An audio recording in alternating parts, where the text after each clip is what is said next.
Nakakabahala na sa ginagawa ng ating mga may posisyon sa gobyerno, lalo na itong mga senador na to sa hearing ngayon ng PIDEA, Lex. Binubulan na nga sila ng mambubulang convicted ng kasinungalingan, diyan pa rin sila. So kaya ako may karapatan ako mag-react sa kanila kung bakit mga tanga sila. Lalo na itong senador Bato, harap-harapan na nga siya, binabato na nga siya ng kasinungalingan ni Morales, hindi pa rin niya maintindihan, paikot-ikot pa rin. Oh my God, ito po yung aking reaction, pakipanood na po. At huwag niyong kalilimutan po, i-like, i-share, i-comment, at i-subscribe po yung aking YouTube channel all the way from 2024.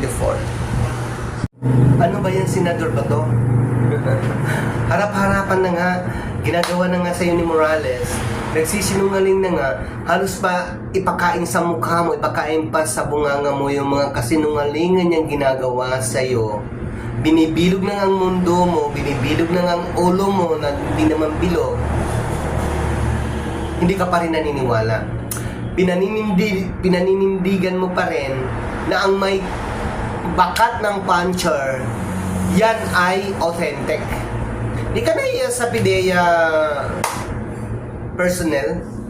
Alam nila kung ano ang gamit ng paper fastener. Alam nila kung talagang authentic at saka fake ang mga documents.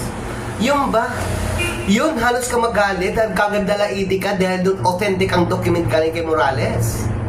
Dahil may patak ng paper fastener, ng puncher. Yung ba ang gusto mong sundin? Oh my God! Senador Bato, kung ako sa'yo, manahimik ka na lang. Kung hindi mo kaya ma-resolve ang problema, walang solusyon, umalis ka dyan sa Senado kasi nandyan matik over si Attorney Chis Escudero, my idol.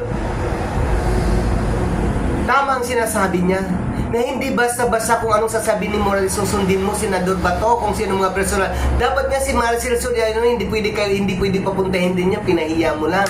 Kawawa naman. Dahil sinabi sa iyo ni Morales na pupuntahin dyan. Senador Bato, ano ka ba? Military ka sa bagay, military ka pero hindi mo alam ang tactics, no? Oo. Kailangan mga bato talaga ibato sa mukha mo para ka magising ang katotohanan.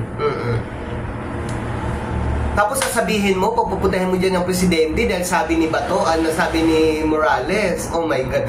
Nandiyan na nga si Morales, nagsasabi na nga yung pinag-anuhan siya ng PIDEA na wala siyang, hinahanapan siya ng document, saan ang mga documents na yun original, wala siyang file. Sinabi na nga sa'yo, sa mukha mo halos idol-dol sa mukha mo, ang sinasabi niya na wala siyang naalala, wala siyang nailigpit ng mga documents kasi out of the office siya.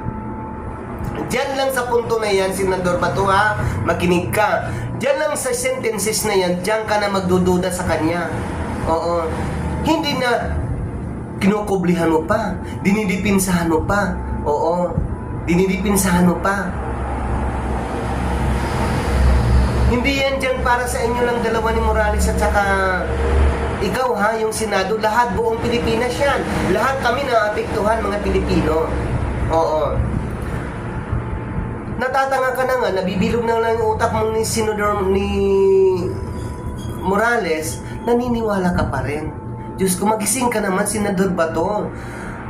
Kung wala ka talagang utak, na wala kang solusyon na para yan mas-resolve yung issue na yan na PIDEA Lex, dahil kay Maharlika, hindi mo magagawa yan. Sabi pa naman ni Senador Attorney Chis Escudero, aabot hanggang December kung ganyan ang proseso ng sistema ng pagre-resolba ng solusyon. Hindi ma-resolve yan kasi tuwing kung ano sasabihin ni Morales, ipapatawag mo, ay Diyos ko, my God.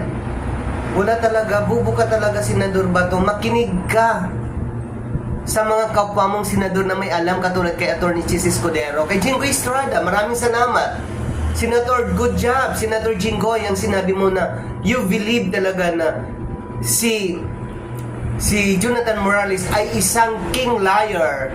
Kasi convicted na nga siya sa kasinungalingan. Dinidipinsahan pa ni Senador Bato. Ito naman si Senador Bato, hindi niya tinitingnan yung background ni Morales. Naniniwala pa rin siya. Senador Bato, convicted.